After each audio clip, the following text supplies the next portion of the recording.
3 days, 2 rooms, 1 country at a crossroads, 2 stories, same question. Who can we trust? Who of the senior members of SAPS was mingling with the cartels? And in which events were they found mingling together? On one side, a courtroom. On the other, Parliament. One filled with witnesses under oath, the other with officials under pressure, both dealing with power, both dealing with silence and money. The first story is Fala Fala, a case that refuses to fade, a name that keeps returning.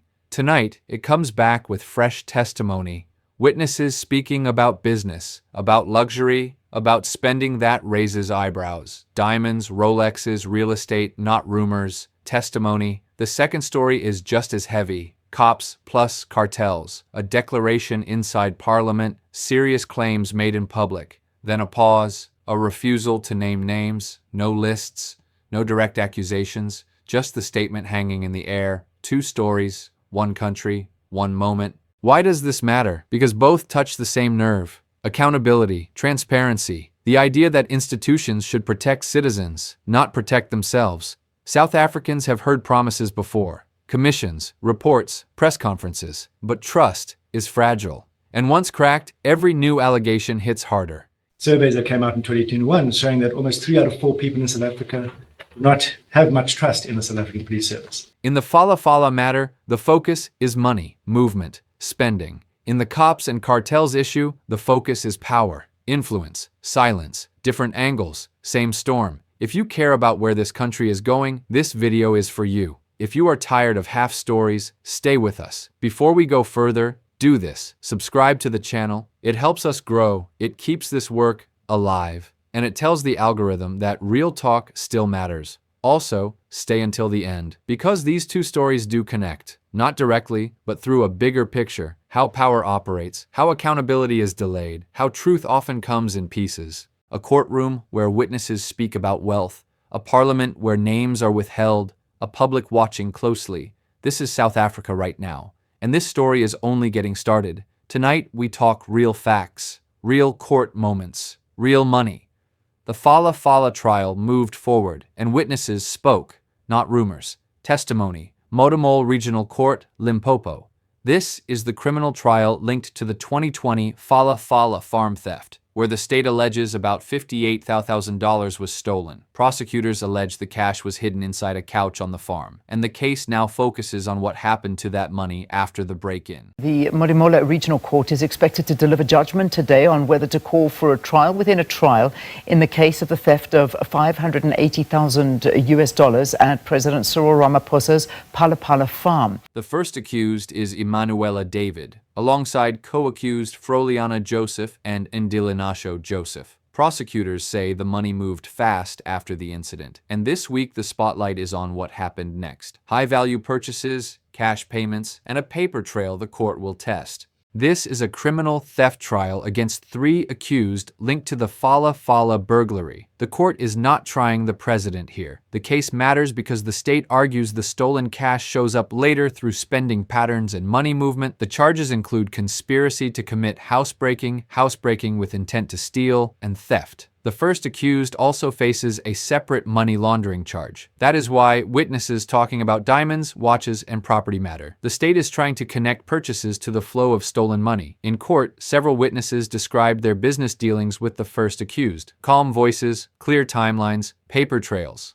What stood out was spending. A lot of spending. The words used inside court were simple. A spending spree. Jewelry, watches, properties, not whispers, statements under oath. Let us slow this down. This is sworn testimony. People who say they sold. People who say they were paid. People who say they watched money move. According to testimony, the first accused had commercial relationships with multiple individuals. These were not casual meetings. These were structured deals, negotiations, payments, deliveries. Witnesses spoke about luxury items, diamonds, high-end watches, Rolexes mentioned by name, items that do not hide in pockets, items that leave records. One witness described repeated purchases, not one gift, not one celebration, multiple transactions, over time, a pattern. Another witness detailed property-related discussions, real estate, land, buildings, investments framed as business. but the scale raised eyebrows. Inside the courtroom, prosecutors listened carefully. Defense teams took notes. Every word mattered, because money tells stories.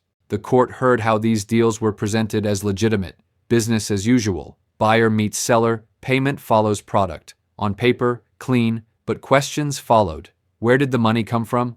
Why the volume? Why the speed? Witnesses did not speculate. They stuck to what they saw, what they sold, what they received, dates, amounts, methods. And there is another layer the court is weighing, disputes over credibility and statements. A recent argument focused on whether a key witness statement should be admitted at all, after contradictions were raised about amounts and how that statement was recorded. One testified about receiving large payments shortly after agreements were made. Another spoke of being introduced to intermediaries, people who facilitated, people who connected dots. This is important. Intermediaries mean structure. They suggest planning. They suggest systems, not impulse. The phrase spending spree echoed, not because prosecutors pushed it, but because witnesses used it naturally, to describe frequency, to describe scale. Jewelry featured heavily, diamonds especially. Items often used to store value, easy to move, hard to trace if not declared. Luxury watches were also highlighted. Rolexes, recognizable, valuable, often resold, often gifted, often questioned. According to testimony, one witness said he was paid about $7,000 to add diamonds to a Rolex. The court also heard about a property deal in Rustenburg worth close to $1 million, allegedly paid in cash and routed through a conveyancer's trust account. Because of a standing court order, the jeweler who testified cannot be publicly identified. Property came next. Not one home. Discussions around multiple assets, locations mentioned, prices discussed. Again, witnesses stayed factual. The defense challenged credibility. They questioned memory. They questioned motive. That is expected. Still, testimonies aligned. Different people, similar stories, similar timelines. The court also heard about methods of payment. Cash mentioned. Transfers mentioned. No dramatic claims, just descriptions. Cash always raises flags, especially in large amounts, especially in repeated transactions. Prosecutors did not accuse in this phase. They listened. They built a picture. Piece by piece, observers inside court noted the mood. Serious, focused. No theatrics. Outside court, public interest grows. Fala already carries weight. This testimony adds layers. For many South Africans, this is about trust, about leadership, about accountability. The accused maintains innocence. That is on record. His legal team insists these were lawful dealings. The trial is not about vibes. It is about evidence, documents, witnesses, consistency. What matters now is corroboration. Do records match testimony? Do timelines align? Does money leave footprints? The court will decide.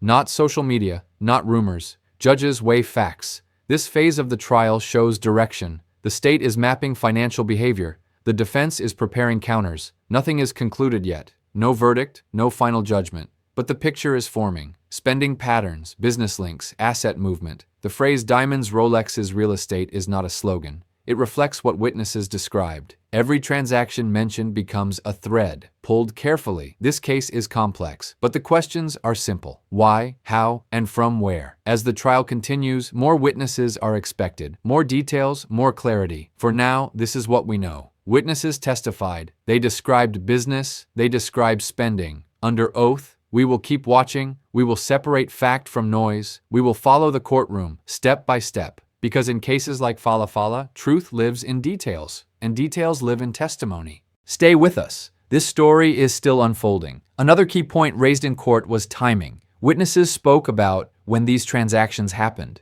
Not years apart, close together. That timing matters in financial analysis. Investigators look for clusters, moments when spending spikes, moments when assets change hands quickly. Testimony suggested such clusters existed. One witness explained how meetings were arranged quickly. Calls, messages, short notice meetups. Again, not illegal by itself, but relevant. There was also mention of documentation, invoices, receipts, agreements, some formal, some less detailed. Each document becomes evidence. The court heard that certain items were sourced on request, specific stones, specific watch models. This suggests intention, not chance. Prosecutors asked about delivery, where items were handed over, who was present, how transport was arranged, small details, big meaning. Witnesses answered plainly, No drama, just facts as remembered. Defense attorneys focused on normal business practice. They argued wealth does not equal wrongdoing.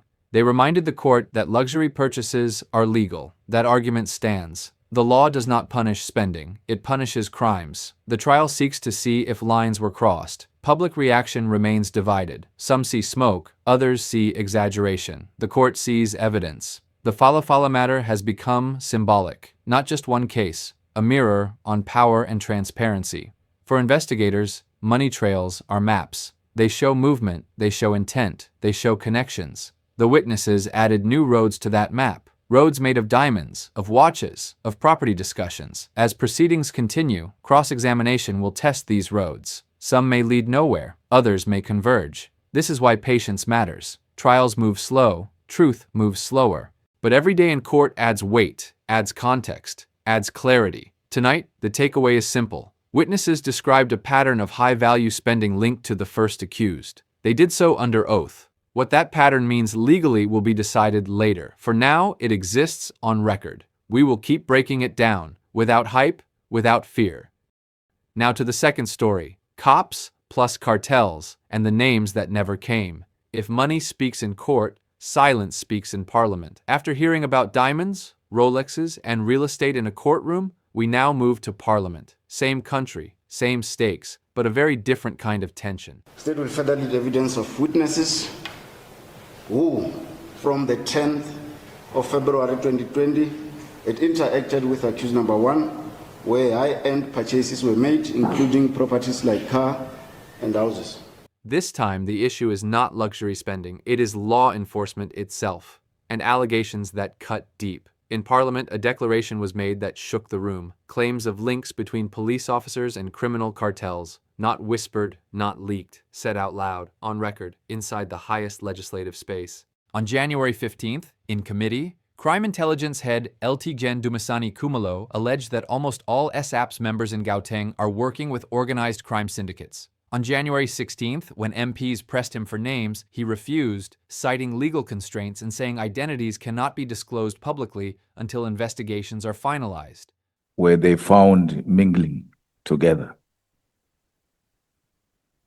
The issue of mingling, let me first start, Honorable Chair, by maybe then reminding the House on what I said yesterday.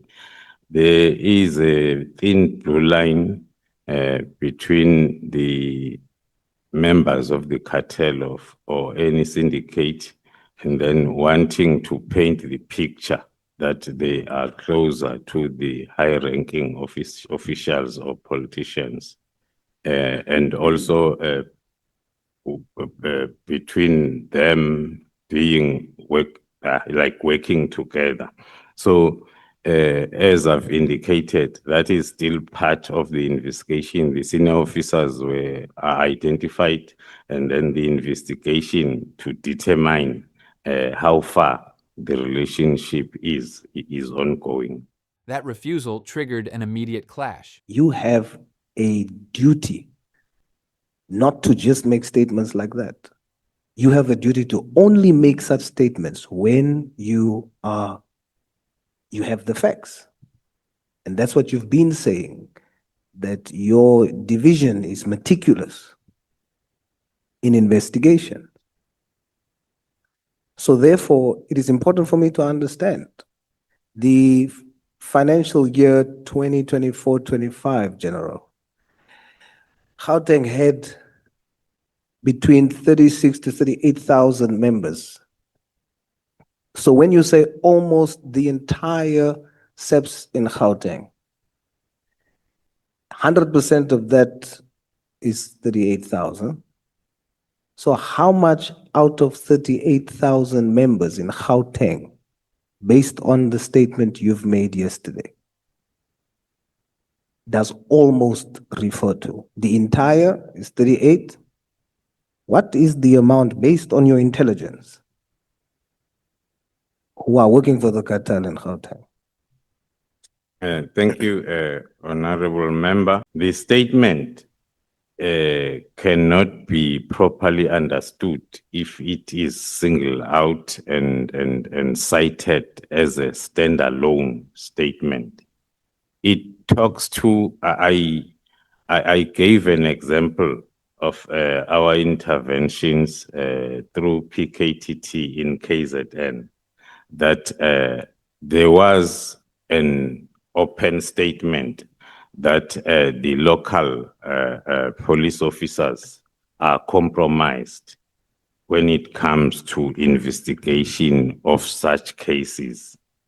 And that was made to be part of our investigation, the identification of those, and then the investigation thereof to confirm.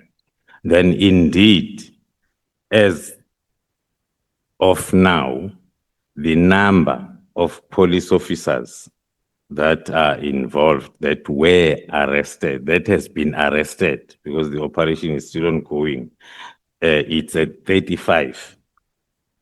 Some of them have already been convicted. Some of them are still then awaiting the finalization of their trials. MPs pressed him for names on the spot. Some warned that saying it publicly without naming anyone is reckless, while others demanded he either prove it in committee or stop making claims that stain every honest officer. That alone is explosive. But then came the pause, the moment everyone leaned forward, when names should follow, when accountability should begin, and they did not. No list, no individuals, no units named, just the allegation hanging in the air. This is where the story gets heavy.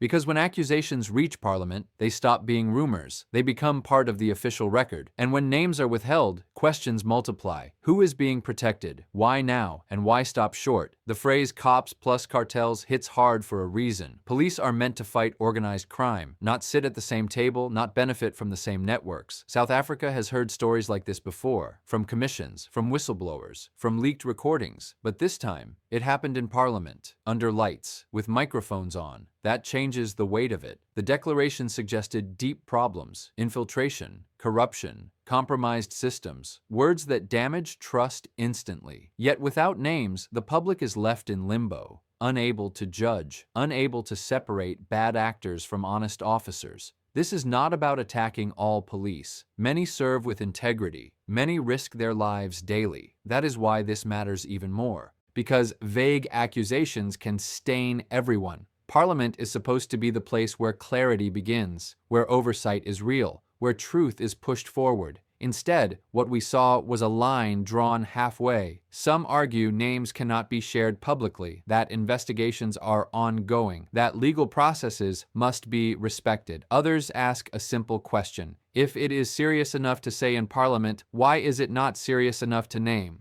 This second story connects to the first in one key way. Power. In court, power is tested by evidence. In Parliament, power is tested by courage. Tonight, we are not giving conclusions. We are giving context. This is South Africa right now. Courts examining money trails. Parliament wrestling with institutional integrity. If you want noise, this channel is not for you. If you want clarity, stay. Subscribe to the channel. It helps this work continue. And stay until the end, because understanding this story requires patience. The allegations are out there, the names are not, and that gap is where the real tension lives. We are watching closely. Why does it explode? This explodes because it breaks a basic rule of power. When an accusation is made in public, it must be sustained in public. That rule was broken in Parliament, and the consequences were immediate. The confrontation inside the parliamentary committee was not caused by exaggeration or emotion. It was caused by a gap between a serious allegation and a sudden refusal to explain it. The head of crime intelligence told Parliament that police officers in Gauteng are working with criminal cartels. This was not an off-the-record comment. It was not a leak. It was a formal statement delivered in an official oversight setting.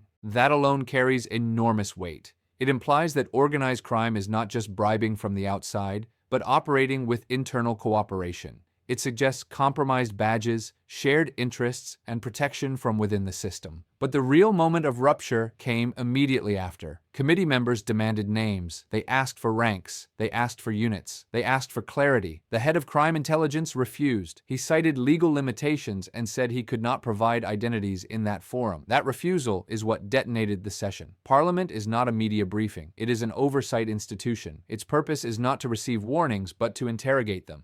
When a senior intelligence official raises an alarm and then closes the door, the process collapses.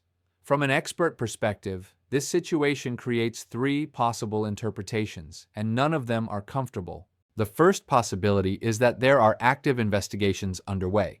If this is true, then the committee still has a right to know that action is happening. Oversight does not require public exposure, but it does require confirmation of substance. The second possibility is that the intelligence is incomplete or unverified. In that case, the declaration should never have been made in Parliament. Raising a claim of cartel collaboration without readiness to defend it undermines credibility. The third possibility is that the statement was a strategic warning, a signal sent upward or sideways. If so, Parliament was used as a pressure tool, not as a partner in accountability. Each scenario damages trust in a different way.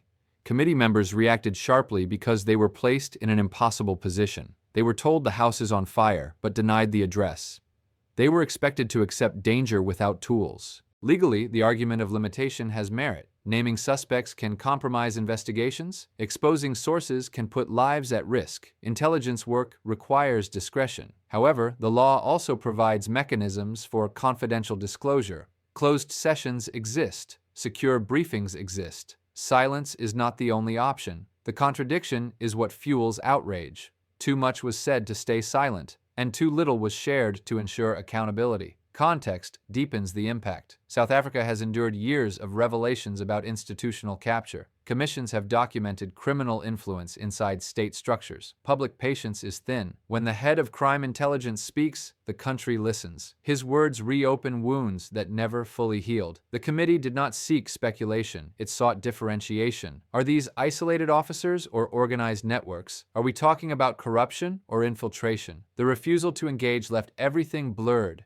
As the exchange escalated, the divide became clear. Intelligence leadership emphasized protection of processes. Parliament emphasized its constitutional duty to oversee. Both positions are defensible, but governance collapses when they collide without resolution. In the public arena, the fallout is severe. The message received is simple and dangerous. There are police working with cartels, but no one will say who. That breeds fear and cynicism. Two risks emerge immediately. First, generalized suspicion. Honest officers are viewed through the same lens as corrupt ones. Second, normalization. If accusations never produce consequences, corruption becomes expected. From an analytical standpoint, this was not a minor procedural dispute. It was a stress test of democratic oversight. Strong institutions manage secrets responsibly. Weak institutions weaponize them or hide behind them. This moment sits uncomfortably between those extremes. Parliament cannot function as a stage for warnings without follow-through.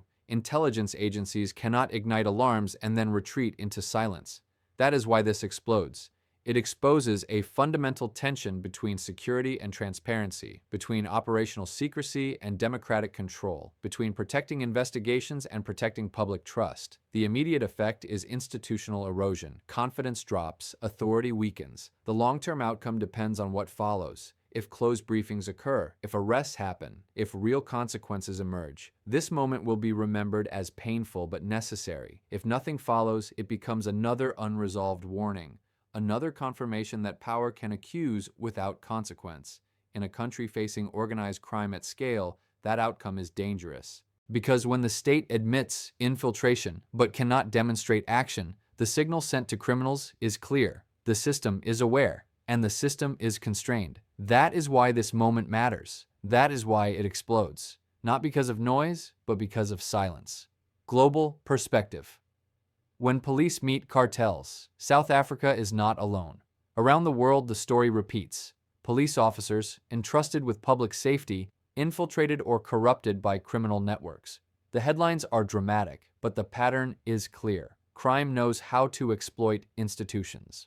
when the head of crime intelligence said in Parliament that police officers in Gauteng are working with cartels. He was not inventing a local problem. He was sounding an alarm that resonates globally. From Latin America to Eastern Europe, cases show the same dangerous mixture: power, secrecy, and profit. In Mexico, entire police departments were compromised by drug cartels. Officers were bribed, intimidated, or recruited to move shipments, protect operations, and even eliminate rivals. In Colombia, paramilitary groups worked hand-in-hand with local police, eroding trust and leaving citizens exposed. In Europe, organized crime has penetrated law enforcement in several countries. While not always violent, these cases reveal a chilling reality. When criminals and law enforcement cooperate, the system designed to protect the public instead protects criminals. This is the global lens we need for South Africa. Gauteng is not an isolated case. Analysts warn that when law enforcement and criminal organizations overlap, the consequences ripple fast. Confidence in public institutions drops, communities hesitate to report crime, corruption spreads, and the most vulnerable pay the highest price.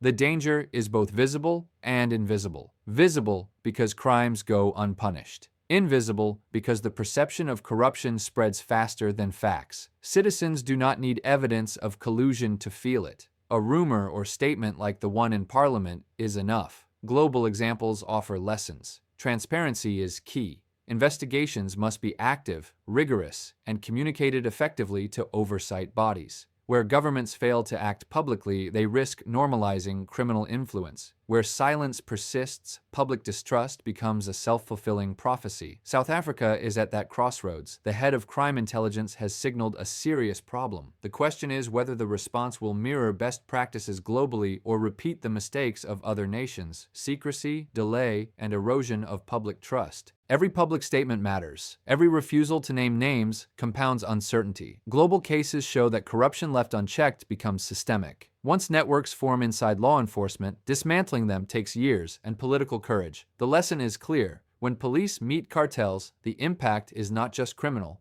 It is political, social, and economic. Communities lose faith, crime grows bolder, and the state risks losing control.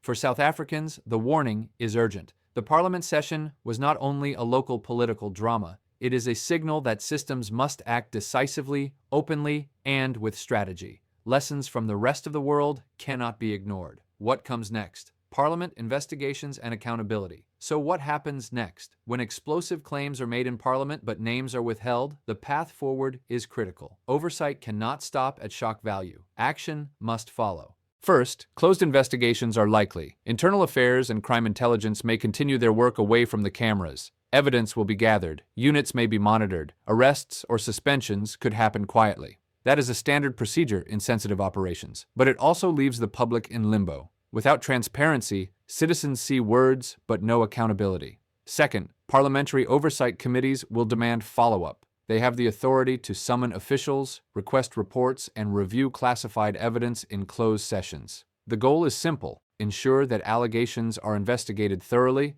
that systems are not compromised, and that responsible parties face consequences. Third, political pressure will intensify. Media coverage will keep the issue in public view. Opposition parties will push for answers. Activists and civic organizations will demand action. This is how institutional accountability works, through sustained scrutiny, not single statements. For South Africa, timing is crucial. If investigations proceed and results are reported effectively, the Parliament session can be seen as a wake-up call. But if nothing happens, if the silence continues, the public perception becomes reality. Corruption tolerated, oversight weakened, institutions compromised. Analysts stress the balance between secrecy and transparency. Too much secrecy, and the public loses trust. Too much transparency, and investigations are jeopardized. Intelligence leaders must walk a tightrope. They must protect operations while reassuring the public that corruption is being addressed. There's also the human element. Police officers implicated in wrongdoing are part of larger networks. Removing or prosecuting individuals is just one step.